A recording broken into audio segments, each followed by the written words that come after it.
खबर गाजीपुर से है, जहां पहुंचे यूपी के कैबिनेट मंत्री ओम प्रकाश राजभर ने कई मुद्दों पर बयान दिया। इस दौरान मिल्कीपुर उपचुनाव को लेकर सपा के आरोपों पर पलटवार करते हुए मंत्री ओम प्रकाश राजभर ने कहा कि करहल और सीसामऊ की सीट को वो कैसे जीते। लोकसभा चुनाव में 37 सीटें सपा ने कैसे जीती, उन्होंने ये सीट जनमत से जीती कि किसी और तरह, वो ही खुलासा करें। ओपी राजभर ने कहा कि इन दोनों सवालों का जवाब भी उन्हें देना चाहिए।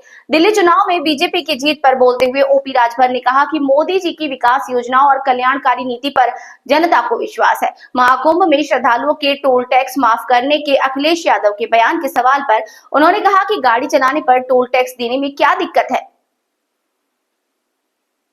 अपने विधानसभा क्षेत्र में जौहराबाद पहुंचे हैं, क्या कार्यक्रम है सर? आज प्रदीप जी के पेट्रोल पंप का उद्घाटन आपने आमंत्रित किया, उसमें हम लोग उपस्थित हैं।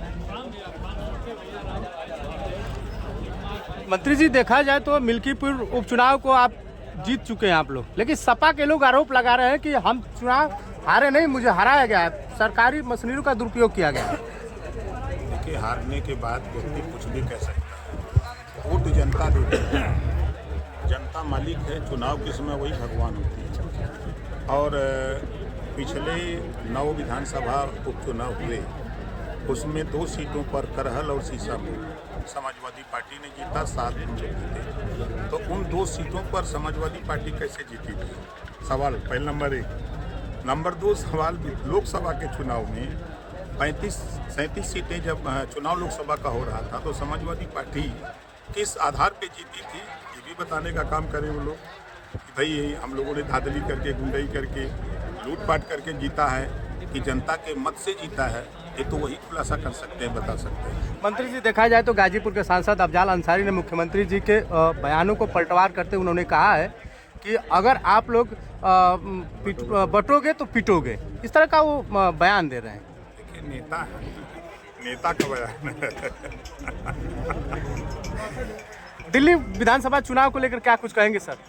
देखिए, देश में मोदी जी की जो विकास की योजनाएं हैं, उन योजनाओं से देश की जनता पर भरोसा और विश्वास करती है मोदी जी पर। चाहे वो आयुष्मान कार्ड हो, चाहे किसान सम्मान निधि की बात हो, चाहे बैंकों में खाता जो खुला, पहले हम ही आप बैंक में खाता खुलवाने के लिए सोर्स बढ़ाते थे।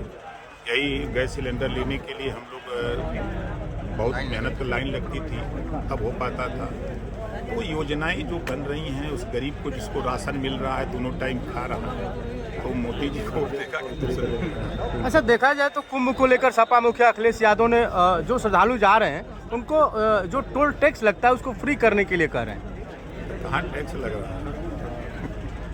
आप गाड़ी चलाएंगे सड़क पर, आप पहले देखिए, पहले जो दूरी 6 घंटे में तय होती थी, ऐसे हम गाजीपुर से अगर हम बलिया लखनऊ जाते थे तो हम लोगों को दूरी 5 घंटे 6 घंटे लगते थे। आज हम 3 घंटे में लखनऊ जा रहे हैं। 3 घंटे का समय आपका बच रहा है, 3 घंटे में आमदनी करेंगे तो टोल टैक्स देने में क्या दिक्कत है? मंत्री जी, आप घरौनी का बात किए हैं, और घरौनी की स्थिति यह है कि इनका छप्पर उनके जमीन में और उनकी जमीन उनके खाते में हो गई, इसके लिए क्या समाधान है? उसमें भी आप कंप्लेंट करिए, उसका सुधार भी करने की व्यवस्था उसमें है। धन्यवाद।